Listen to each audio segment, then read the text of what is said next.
স্বাগতম সবাইকে ম্যাথমেটিক্স চ্যানেলে। আমাদের আজকের আলোচনার টপিক একাধিক ফাংশনের গুণফলের অন্তরজ নির্ণয় করা। তো এই ভিডিওটি বুঝতে হলে তোমাকে অ্যাকচুয়ালি জানতে হবে যে ত্রিকোণমিতির সূত্রগুলো সম্পর্কে জানতে হবে, অন্তঃকরণের প্রাথমিক সূত্রগুলো যেগুলো আমরা মূল নিয়মে অন্তরজের নিয়মে প্রমাণ করেছিলাম, এবং সংযোজিত ফাংশন অন্তরজ কিভাবে নির্ণয় করতে হয় এই টপিকগুলো সম্পর্কে তোমার জানতে হবে। তুমি যদি এই টপিকগুলো সম্পর্কে না জানো তাহলে এগুলো নিয়ে আমি অলরেডি ভিডিও বানিয়েছি, যেগুলো অন্তরীকরণের প্লেলিস্টে সংযুক্ত রয়েছে, যার লিঙ্ক আমি ডেসক্রিপশনে দিয়ে দেবো, তোমরা চাইলে ভিডিওগুলো দেখে নিতে পারো। আচ্ছা, তো প্রথমে আমি সূত্রটা বলে নেই। মনে করা যাক যে দুটো ফাংশন, ইউ একটা ফাংশন যেটা এক্স এর একটা ফাংশন, এবং ভি হচ্ছে এক্স এর আরেকটা ফাংশন। এখন ইউ এবং ভি এর গুণফল হচ্ছে ইউভি। তুমি ইউভি কে যদি ডিফারেন্সিয়েট করো তাহলে সূত্রটা বলছে যে প্রথমে ইউ কে ফিক্স রেখে ভি কে ডিফারেন্সিয়েট করো, প্লাস ভি কে ফিক্স রেখে ইউ কে ডিফারেন্সিয়েট করো। এখন তোমার মনে প্রশ্ন জাগতে পারে যে ভাই আপনি কিভাবে এই সূত্রটা জানলেন, এটা আমি কেন বিলিভ করবো যে গুণফলের অন্তর যেভাবে বের করতে হয়।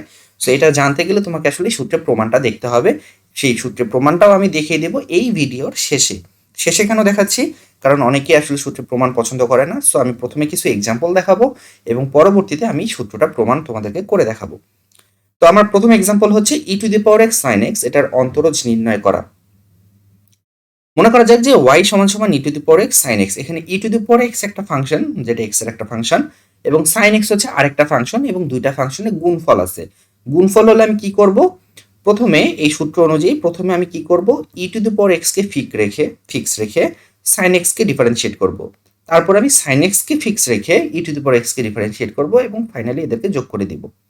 তো সাইন এক্স এর ডিফারেন্সিয়েশন তো তোমরা সবাই জানো, সাইন এক্স এর ডেরিভেটিভ হচ্ছে কস এক্স, এবং এখানে e to the power x কে ডিফারেন্সিয়েট করলে আসলে ই to the power x e পাওয়া যায়। So finally e to the power x common নিলে তোমার অ্যান্সারটা হচ্ছে e to the power x into cos x plus sine x, as simple as that. এটা হচ্ছে অ্যান্সার। আরেকটা এক্সাম্পল দেখি আমরা। আমাদের নেক্সট এক্সাম্পল সেটা হচ্ছে এই ফাংশনটার অন্তরজ বের করতে হবে। সো এই ফাংশনটা বেসিক্যালি দুইটা ইউভি ফাংশন, ঠিক আছে? এখানে দুইটা অঙ্ক। এই প্রথম যে অংশটুকু এক্স কিউব লগ এ ভিত্তিক এক্স, এইখানে আমরা একবার ইউভি এর ফর্মুলা ফেলবো, এবং root over x cos x এইখানে আমরা একবার ইউভি এর ফর্মুলা ফেলবো। তো প্রথমে আমি প্রথম অংশটাতে একটা সূত্র ফেলি। সূত্রটা হচ্ছে আমার এক্স কিউবকে আমি মনে মনে ইউ ধরলাম, লগ এ ভিত্তিক এক্সকে ভি ধরলাম। সো সূত্রটা বলছে এক্স কিউবকে ফিক্স রেখে একবার লগ এ ভিত্তিক এক্স কে ডিফারেন্সিয়েট করো, দেন লগ এ ভিত্তিক এক্স কে ফিক্স রেখে এক্স কিউবকে ডিফারেন্সিয়েট করো। সিমিলারলি এখানে আমি রুট এক্স কে ঠিক রেখে কস এক্স কে ডিফারেন্সিয়েট করলাম, এবং কস এক্স কে ঠিক রেখে রুট এক্স কে ডিফারেন্সিয়েট করলাম। এটা হচ্ছে আমার ইউভি এর ফর্মুলাটা। দেন ডিফারেন্সিয়েশনের এই সূত্রগুলো তো সবাই অলরেডি জানো। লগ এ ভিত্তিক এক্স কে ডিফারেন্সিয়েট করলে হয় 1/x লগ এ ভিত্তিক ই, এক্স কিউবকে ডিফারেন্সিয়েট করলে হয় 3x স্কোয়ার, কস এক্স কে ডিফারেন্সিয়েট করলে হয় মাইনাস সাইন এক্স, এবং রুট ওভার এক্স কে ডিফারেন্সিয়েট করলে হয় 1/2 root over x. Then finally আমি যদি এটাকে আরেকটু ব্র্যাকেট তুলে দিয়ে আরেকটু কাটাকাটি করি, যেমন এক্স কিউবকে এক্স দিয়ে ভাগ করলে এক্স স্কোয়ার হয়, এভাবে আমি যদি আরেকটু সিম্পলিফাই করি তাহলে এইটা হয়ে যাবে আমার অ্যান্সার। তো আশা করি এই সূত্রটা বুঝতে পারছো। আচ্ছা, এরপরে আমরা আরেকটা অঙ্ক দেখব, সেটা হচ্ছে যে লন সাইন 3x এবং ইন্টু হচ্ছে ট্যান 2x, এটাকে আমরা ডিফারেন্সিয়েট করব। এইখানে এই অঙ্কটা করতে গেলে অ্যাট দ্য সেম টাইম আমার চেন রুল কাজে লাগবে, অর্থাৎ ওই সংযোজিত ফাংশনের অন্তরজ নির্ণয় যেভাবে আমরা করেছিলাম সেটা আমাদের কাজে লাগবে। তো প্রথমে আমি ইউভি এর সূত্রটা ফেলবো। প্রথমে আমি লন সাইন 3x এটাকে ইউ ধরলাম, এবং ট্যান 2x কে ভি ধরলাম। এখন তুমি আমাকে বলতে পারো যে ভাই ইউভি ধরার কোনো নিয়ম আছে নাকি? না, কোনো নিয়ম নাই। তুমি যে কোনো ফাংশনকে ইউ ধরতে পারো, চাইলে এটাকেও ইউ ধরতে পারো, এটাকে ভি ধরতে পারো, তোমার ইচ্ছা।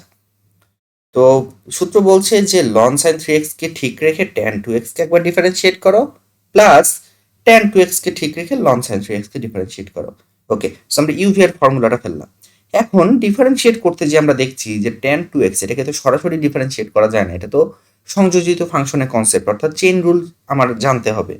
আবার এখানেও একই জিনিস, এখানেও আমার চেইন রুলের সাহায্যে ডিফারেন্সিয়েশনটা করতে হবে। তো তোমরা এখনো যারা এই কনসেপ্টটা জানো না তারা কিন্তু আমার আগের ভিডিওটা দেখতে পারো। এই আগের ভিডিওতে আমি কিন্তু সংযোজিত ফাংশন অন্তরে ডিটেলসে আলোচনা করেছি কিভাবে করতে হবে। আচ্ছা, তো আশা করছি তোমরা ভিডিওটা দেখেছো বা তোমরা জানো। যাই হোক, ট্যান 2x কে আমি ডিফারেন্সিয়েট করতে চাই, তাহলে এই 2x কে মনে মনে আমি x ধরবো। 2x কে যদি আমি মনে মনে x ধরি তাহলে ট্যান x এর ডেরিভেটিভ হচ্ছে sec স্কয়ার x। তাহলে আমি sec স্কয়ার x লিখলাম, x মানে হচ্ছে আমার 2x। বাট যেটাকে আমি মনে মনে x ধরছিলাম, 2x কে x ধরছিলাম, 2x তো অ্যাকচুয়ালি x না, এই জন্য 2x কে আরেকবার ডিফারেন্সিয়েট করতে হবে। তো এইটা হচ্ছে কি আমার ট্যান 2x এর ডেরিভেটিভ। সিমিলারলি তোমার লন সাইন 3x, তো সাইন 3x কে মনে মনে x ধরো, সাইন 3x কে মনে মনে x ধরলে তোমার সূত্রটা দাঁড়াচ্ছে লন x, লন x এর ডেরিভেটিভ হচ্ছে 1/x। ওকে, তারপর আমি x কাকে ধরলাম, আমি x ধরলাম হচ্ছে সাইন 3x কে, তাহলে সাইন 3x কে আরেকবার ডিফারেন্সিয়েট করে গুণ করতে হবে। সে এতটুকু নিশ্চয়ই বুঝতে পেরেছো।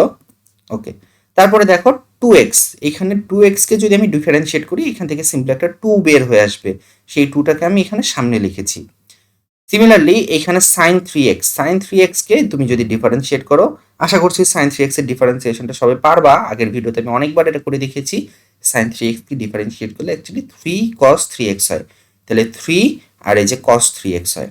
ওকে, দেন ফাইনালি আমি যদি এটাকে আরেকটু সিম্পলিফাই করি, like cos 3x divided by sine 3x, এটাকে যদি আমি cot 3x লিখি, তাহলে আমার অঙ্কের অ্যান্সারটা হয়ে যাবে এরকম। তাহলে আমরা একই অঙ্কে গুণফলের সূত্র ফেললাম এবং সংযোজিত ফাংশনের কনসেপ্টটাও ফেললাম। ফাইনালি আমরা আরেকটা ইম্পর্টেন্ট অঙ্ক দেখবো, সেই ইম্পর্টেন্ট অঙ্কটা এখানে দেখো, এটা কিন্তু খুবই ইম্পর্টেন্ট, এটা বোর্ড পরীক্ষা প্রচুর এসেছে। যেমন 2x degree cos 3x degree, এখানে যে ছোট ছোট এটা হচ্ছে ডিগ্রি, ঠিক আছে, cos 3x ডিগ্রি। তো ক্যালকুলাসে একটা জিনিস সবসময় তোমার মাথায় রাখতে হবে, সেটা হচ্ছে ক্যালকুলাসে আমরা যত ধরনের কোণ হিসাব করব সবগুলা কোণ অবশ্যই অবশ্যই রেডিয়ান হতে হবে। ক্যালকুলাসে ডিগ্রি কোণের কোনো খাওয়া নাই, সেটা ইন্টিগ্রেশনে বলো বা ডিফারেন্সিয়েশনে বলো, অ্যাঙ্গেল যখনই ডিগ্রিতে থাকবে তোমার ফার্স্ট কাজ হচ্ছে সেটাকে রেডিয়ানে কনভার্ট করা। রেডিয়ানে কনভার্ট করে কিভাবে, এক্স ডিগ্রিকে তুমি যদি রেডিয়ানে কনভার্ট করতে চাও তাহলে এক্সকে গুণ করতে হবে π/180 দিয়ে, পাই এবং 180, পাই ডিভাইডেড বাই 180 দিয়ে গুণ করতে হবে এক্সকে। তাহলে এক্স ডিগ্রিকে আমি যখন রেডিয়ানে কনভার্ট করব, এক্স ডিগ্রিকে রেডিয়ানে কনভার্ট করলে হয় πx divided by 180। Similarly 3 into x degree, তাহলে এক্স ডিগ্রি মানে হচ্ছে πx ডিভাইডেড বাই 180, সেটার সাথে 3 গুণ করলে আমার হয়ে যাচ্ছে πx ডিভাইডেড বাই 60। যাই হোক, এখানে আসলে দুইটা ফাংশন আছে, সেটা হচ্ছে যে লাল কালারে দেখতেছো πx/180, এটা হচ্ছে আমার ইউ, এবং cos πx/60 এটা হচ্ছে আমার ভি। তো আমি ইউ ভি এর সূত্রটা যদি এখানে ফেলে দিই, তাহলে আমার 2 এটা ব্র্যাকেটের বাইরে থাক, আমার ইউ ভি এর সূত্র বলছে যে ইউ কে ঠিক রেখে V K differentiation plus V K ঠিক রেখে ইউ কে ডিফারেন্সিয়েশন। দেন আমি যদি ডিফারেন্সিয়েট করি, এখানেও সংযোজিত ফাংশনের কনসেপ্ট কাজে লাগবে। cos, সম্পূর্ণ জিনিসটাকে মনে মনে এক্স ধরো, cos x কে ডিফারেন্সিয়েট করলে হয় মাইনাস সাইন এক্স। তারপর আমি কি করছি, যেটাকে এক্স ধরেছি সেটাকে আরেকবার ডিফারেন্সিয়েট করতে হবে, এই জন্য আমি ddx অফ πx/60 এখানে নিয়ে আসলাম, প্লাস তারপর এটা হচ্ছে সেকেন্ড পোর্শনে cos πx/60 এটা তো ঠিক থাকবেই। এখানে দেখো πx/180 এটাকে ডিফারেন্সিয়েট করতে হবে, এন্ড পাই 180 এগুলো তো কনস্ট্যান্ট, তোমার শুধু ডিফারেন্সিয়েট করতে হবে এক্স কে ডিফারেন্সিয়েট করলে হয় 1। সো আমার এইখান থেকে এক্স কে করলে 1 হচ্ছে, শুধু π/180 থেকে যাবে, যে π/180 এখানে আমি রেখে দিয়েছি। দেন ফাইনালি আমি যদি এটাকে একটু সিম্পলিফাই করি, আমি আসলে পুরাটা সিম্পলিফাই করিনি কারণ সিম্পলিফাই করাটা সবাই পারবা, সো তোমরা একটু সিম্পলিফাই করে নিও, এটাকে সিম্পলিফাই করলে যেটা আসে সেটাই আসলে তোমার উত্তর হবে। তো আশা করছি যে তোমরা গুণফলের অন্তরজটা নির্ণয় করা শিখে গেছো। আচ্ছা, তো এইখানে দেখো সূত্রটাকে চাইলে আমরা এভাবেও লিখতে পারি, যে দুইটা ফাংশন, একটা হচ্ছে এফ ফাংশন, একটা হচ্ছে জি ফাংশন, গুণফল আছে। তো ওই সূত্রটাকে আমি চাইলে এইভাবে লিখতে পারি, ওয়াই কে ডিফারেন্সিয়েট করলে হয় ওয়াই প্রাইম, তারপর আমরা কি করব, একবার এফ কে ঠিক রেখে জি কে ডিফারেন্সিয়েট করব, প্লাস জি কে ঠিক রেখে এফ কে ডিফারেন্সিয়েট করব। সো এইভাবে আসলে সূত্রটাকে লেখা যায়। একই কনসেপ্ট তুমি যদি তিনটা ফাংশনের ক্ষেত্রে দেখতে চাও, মনে করো তিনটা ফাংশন গুণ অবস্থায় আছে, এফ জি এইচ, ওয়াই সমান সমান তিনটা ফাংশনের গুণফল এফ জি এইচ, তিনটেই এক্স এর ফাংশন। সো এদের গুণফলের সূত্রটা হবে এরকম। প্রথমে তুমি কি করবা, মানে সোজা কথা হচ্ছে যে কোনো দুইটাকে ঠিক রেখে 3 নাম্বারটাকে ডিফারেন্সিয়েট করতে হবে।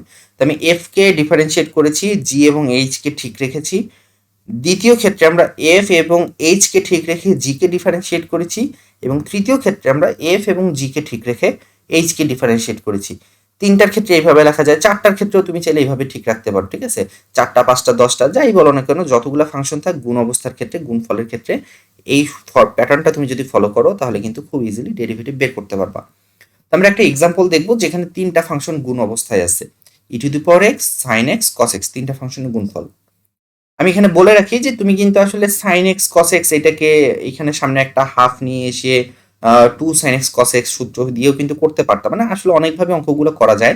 আমি জাস্ট তোমাদেরকে গুণফলের মানে 3টা ফাংশনের গুণফলের যে সূত্রটা এটা দেখানোর জন্য সিম্পল একটা এক্সাম্পল বেছে নিয়েছি। তো এখানে 3টা ফাংশন, e⁻x একটা ফাংশন, sin x একটা ফাংশন, cos x একটা ফাংশন, আমি এদেরকে ডিফারেন্সিয়েট করব কিভাবে? প্রথমে আমি e⁻x কে ডিফারেন্সিয়েট করলাম, তখন আমি sin x এবং cos x এ হাত লাগাইনি, এগুলা মানে যেরকম ছিল এরকমই রেখে দিয়েছি। দ্বিতীয় ক্ষেত্রে আমার মাঝের যে ফাংশনটা সেটাকে আমি ডিফারেন্সিয়েট করব এবং তার সাথে e⁻x cos x গুণ অবস্থায় থাকবে। তো e⁻x এবং cos x গুণ অবস্থায় আছে, আমি ওটাতে হাত লাগাইনি, আমি সিম্পলি কি করছি sin x কে ডিফারেন্সিয়েট করছি মাঝের ফাংশনটাকে। এবং 3 নাম্বার ক্ষেত্রে আমার প্রথম দুইটা ফাংশন ঠিক থাকবে, আমি cos x কে ডিফারেন্সিয়েট করব।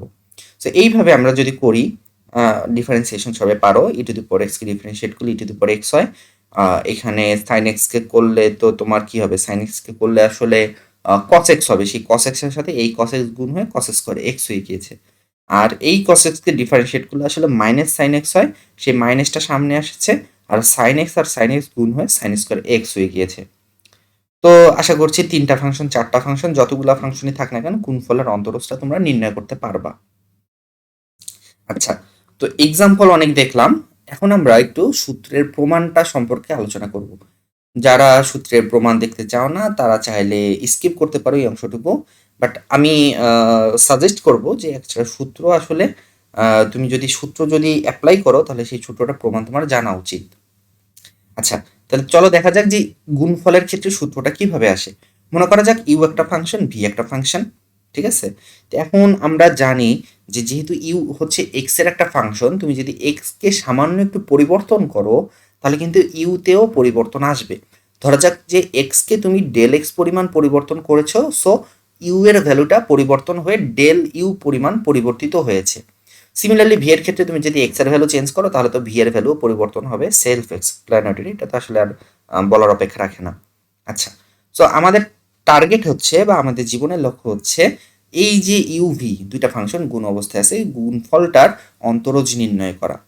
আচ্ছা, তো এটা গেল আমার 1 নম্বর সমীকরণ। এখন আমি যদি মনে করো যে এক্স এর ভ্যালু, দেখো ইউ আর ভি আসলে কি, ইউ ভি হচ্ছে এক্স এর ফাংশন, আমি যদি এক্স এর ভ্যালুটাতে সামান্য একটু পরিবর্তন করি তাহলে ইউটা পরিবর্তিত হয়ে যাবে u plus del u, v হয়ে যাবে ভি প্লাস ডেল ভি, এবং ওয়াই এর ভ্যালুটাও কিন্তু অ্যাট দ্য সেম টাইম পরিবর্তন হবে, কারণ ওয়াই আলটিমেটলি কি ইউ ভি এর গুণফল। ইউ ভি যদি এক্স এর ফাংশন হয় তাহলে ওয়াইও কিন্তু আলটিমেটলি এক্স এর ফাংশনই হবে, সো ওয়াই এর ভ্যালুটাও পরিবর্তিত হবে। ধরা যাক ওয়াই এর ভ্যালুটা পরিবর্তিত হয়ে হবে ডেল ওয়াই পরিমাণ চেঞ্জ। ওকে, তো এখন আমার টার্গেট হচ্ছে কি, আমি অন্তরজ নির্ণয়ের সময় মূল নিয়মে অন্তরজ নির্ণয়ের সময় তোমাদের কিন্তু বলেছিলাম যে অন্তরজ মানে হচ্ছে অতি ক্ষুদ্র পরিবর্তনের হার। তো পরিবর্তনটা কি হবে? আচ্ছা, এখানে আসলে আমি একটু গুণ করে দিয়েছি যে ইউ প্লাস ডেল ইউ এটার সাথে ভি প্লাস ডেল ভি গুণ করে দিয়েছি, বাংলা গুণ, ঠিক আছে? মানে ইউ এর সাথে ভি গুণ করলে ইউ ভি হয়, ইউ এর সাথে ডেল ভি গুণ করলে ইউ ডেল ভি হয়, তারপরে ভি ডেল ইউ হবে, তারপরে del u into del v, এইভাবে বাংলা গুণ। এখন তুমি যদি 2 নম্বর সমীকরণ থেকে 1 নম্বর সমীকরণটা বিয়োগ করো তাহলে কিন্তু তুমি এই যে পরিবর্তনের ভ্যালুটুকু পেয়ে যাবা, ডেল্টা ওয়াই এর ভ্যালু পেয়ে যাবা। সো ডেল ওয়াই এটার ভ্যালুটা হচ্ছে কি, 2 থেকে 1 বিয়োগ করলে আসলে ইউভি এবং ইউভি কাটা যাবে, কাটা যায় এই অংশটুকু হয়ে যাবে আমার ওয়াই এর মানের পরিবর্তন। বাট তোমরা জানো যে আসলে আমি পরিবর্তন নিয়ে ইন্টারেস্টেড না, আমি পরিবর্তনের হার নিয়ে ইন্টারেস্টেড, রেট অফ চেঞ্জ নিয়ে ইন্টারেস্টেড। সো আমি পরিবর্তনের হারটা কিভাবে পাবো, ভাগ করে দেবো, ডেল্টা ওয়াইকে আমি ডেল্টা এক্স দিয়ে ভাগ করে দিব, কারণ আমি মানে আলটিমেটলি তো এক্স এর ভ্যালুটাই চেঞ্জ করেছিলাম ডেল্টা এক্স পরিমাণ। সো আমি তো যদি ডেল্টা ওয়াইকে ডেল্টা এক্স দিয়ে ভাগ করি, এখানে উভয় পক্ষে ভাগ করতে হবে, তাহলে ডেল্টা ভিকেও ডেল্টা এক্স দিয়ে ভাগ করলাম, ডেল্টা ইউকে ডেল্টা এক্স দিয়ে ভাগ করলাম এবং এখানে এটা করলাম। তোমাদেরকে আমি আরেকবার মনে করে দিই, অন্তরজ মানে কিন্তু আসলে অতি ক্ষুদ্র পরিবর্তনের হার। তো আমি এখন পর্যন্ত যেটা বের করেছি সেটা পরিবর্তনের হার হয়েছে, বাট অতি ক্ষুদ্র, অতি ক্ষুদ্র কথাটা এখনো আসেনি। অতি ক্ষুদ্র কথাটা কিভাবে নিয়ে আসা যায়, লিমিটের মাধ্যমে নিয়ে আসা যায়। এই জিনিসটা অতি ক্ষুদ্র পরিবর্তনের হার হবে যখন ডেল্টা এক্স এর ভ্যালুটা টেন্স টু 0 হবে। আমি কি করলাম, উভয় পক্ষে লিমিট নিয়ে আসলাম, এখানে লিমিট নিয়ে এসেছি, এখানে এখানে এবং এখানে যেহেতু 2 ক্ষেত্রেই তোমার ডেল্টা আছে, সো 2 ক্ষেত্রে আমি লিমিট নিয়ে এসেছি। ওকে, এখন দেখো এই যে জিনিসটা তোমার মনে আছে কিনা আমি জানি না, যখন তুমি মূল নিয়মে অন্তরজ দেখেছিলে এই জিনিসটাকে কিন্তু আমি ডিওয়াই ডিএক্স বলেছিলাম, এই সম্পূর্ণ জিনিসটা ভ্যালু হচ্ছে ডিওয়াই ডিভাইডেড বাই ডিএক্স। তো এইটাকে তুমি যদি ডিওয়াই ডিভাইডেড বাই ডিএক্স বলো তাহলে এইটাকে কি বলবা, এখানে উপরে ওয়াই আছে, নিচে এক্স আছে, লিমিট টেন্স টু জিরো আছে, সো এটাকে তুমি ডিওয়াই ডিএক্স বলেছো, তাহলে এটাকে কি বলবা? এখানে উপরে ভি আছে, তাহলে এটাকে ডিভি ডিএক্স বলবো। এখানে উপরে কি আছে? ইউ আছে, তাহলে এখানে ডিইউ ডিএক্স বলবো। সেম। আচ্ছা, এইটার দিকে একটু তাকাও, এই যে লাল কালিতে যেটা লেখা, এইটার দিকে একটু তাকাও, যে তোমার এইখানে দেখো, এই যে এই প্রথম লাইনটাতে দেখো, ডেল্টা এক্স এর ভ্যালু এইটা যদি অতি ক্ষুদ্র হয়, মানে ডেল্টা এক্স মানে তুমি এক্স এর ভ্যালুটা এতই সামান্য পরিবর্তন করেছো যে মানে ডেল্টা এক্স এর ভ্যালুটা জিরোর কাছাকাছি। সো ডেল্টা এক্স এর ভ্যালুটা যখন জিরোর কাছাকাছি হবে, অর্থাৎ এক্স এর ভ্যালুটা খুব কম পরিবর্তিত হবে, তখন ইউ এর ভ্যালুটা কি হবে? মানে ইউ এর ভ্যালুটাও তো আসলে অনেক কম পরিবর্তিত হবে। মানে আমি আসলে যেটা বলতে চাচ্ছি, যে যখন ডেল্টা এক্স এর ভ্যালুটা টেন্স টু জিরো হবে, তখন কিন্তু ডেল্টা ইউ এর ভ্যালুটাও টেন্স টু জিরো হবে। ঠিক আছে? তো এই জন্যে এই অংশটুকু অর্থাৎ লাল অংশটুকু, delta x tends to zero হলে ডেল্টা ইউ এর লিমিটটা এটা জিরোর কাছাকাছি হবে। তো এটা যদি জিরো হয়ে যায়, তাহলে সম্পূর্ণ অংশটাই আসলে জিরো হয়ে যাবে। সো এটা ক্যান্সেল আউট হয়ে এই যে যে অংশটা থাকছে, এই অংশটাই হচ্ছে আমার দুইটা ফাংশনের গুণফলের অন্তরজের সূত্র। তো আশা করি বুঝতে পেরেছো। আজকের ভিডিও এই পর্যন্তই। আমরা কিছু এক্সাম্পল দেখলাম, গুণফলের অন্তরজ কিভাবে নির্ণয় করতে এক্সাম্পল দেখলাম, সূত্রের প্রমাণ দেখলাম, এবং নেক্সট ভিডিওতে আমরা দেখব যে একাধিক ফাংশনের ভাগফলের অন্তরজ কিভাবে নির্ণয় করতে হয়। তো টিল দেন, আল্লাহ হাফেজ। যদি ভালো লেগে থাকে then like, share and subscribe, and thanks for watching.